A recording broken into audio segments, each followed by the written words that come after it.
On this Sunday, for those who know me and stuff, I get a lot of strange and different ideas as I reflect on the scripture, and for some reason, it's probably because normally around this time of the Labor Day and stuff, I usually host my family and stuff for a cookout and things, and I was reflecting on all that because I was remembering my sister Karen, who some of you know. When I had my hips replaced about 4 or 5 years ago, I was lucky enough to have one of my sisters do for the one hip, and then my other sister Karen with my brother-in-law take care of me for the second hip. And we're still friends, even after living together for so long, which is normally I don't live with my sisters, but we're still all friends and we still talk to one another. And I remember a time when the doctor, when my sister Karen, gave me permission to drive. I go, yes, I can get out of the house, because I was just tired of being in the house, walking up and down the steps. I understood driving different than my sister Karen understood driving, okay? And this is how it worked out. Because it talks about concepts. The gospel today talks, in the first reading, talks about how many laws and regulations and how we live our lives and how they influence us and go forward. So my sister and I had literally 2 understandings of the okay I got from my doctor to drive. Okay? My sister thought, just locally, get in the car, drive around here, stay local and all that. Well, we needed to go to Sam's Club for some stuff for the house. And we go to the Sam's Club out on LaGrange Road usually and stuff like that. So we get in the car.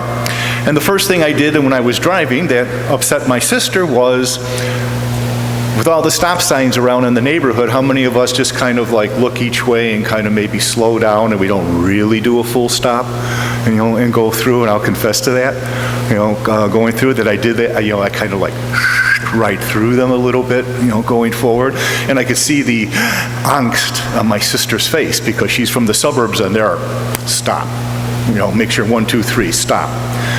Well, you should have saw her face when I went to Central Avenue, rode up to the ramp going in, and I made a left-hand turn on I-55 to get on the expressway. And the first words out of her mouth were, "You do know my life is in your hands." I don't think the doctor gave you permission to drive on the expressway. And I said to her, as only a brother could say, and I won't repeat exactly the words that I said to her. I said, okay. He said I could drive. He didn't tell me locally.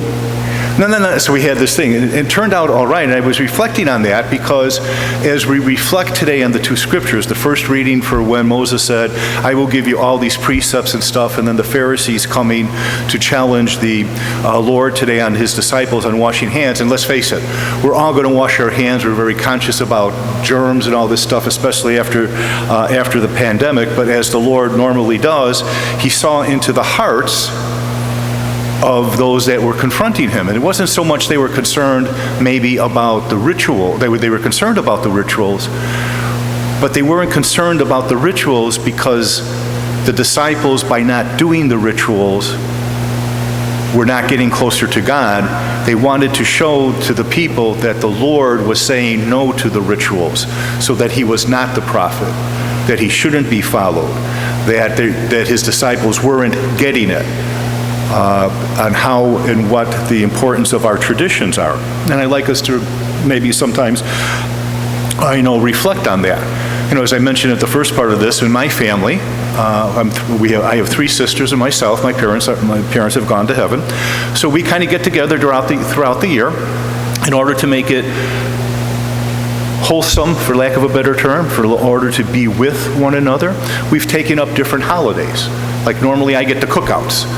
Memorial Day and Labor Day. My one sister does Thanksgiving. My other sister does Mother's Day or Father's Day. My other sister does Christmas because they had the thing. So we adapted the traditions in such a way that they give us life, that we're able to meet. And that was the Lord was talking about today. He says, well, nothing that comes from the outside could defile us from the inside. And I was reflecting on that a little bit, and I think the Lord is right. It's because when I experience stuff in the outside world, how do I respond to that? Do I allow that to come in, and based on how I've been brought up, or what I think, or how I chose to live my life, or what are some of my own traditions, how do I react to that? It doesn't make me do it.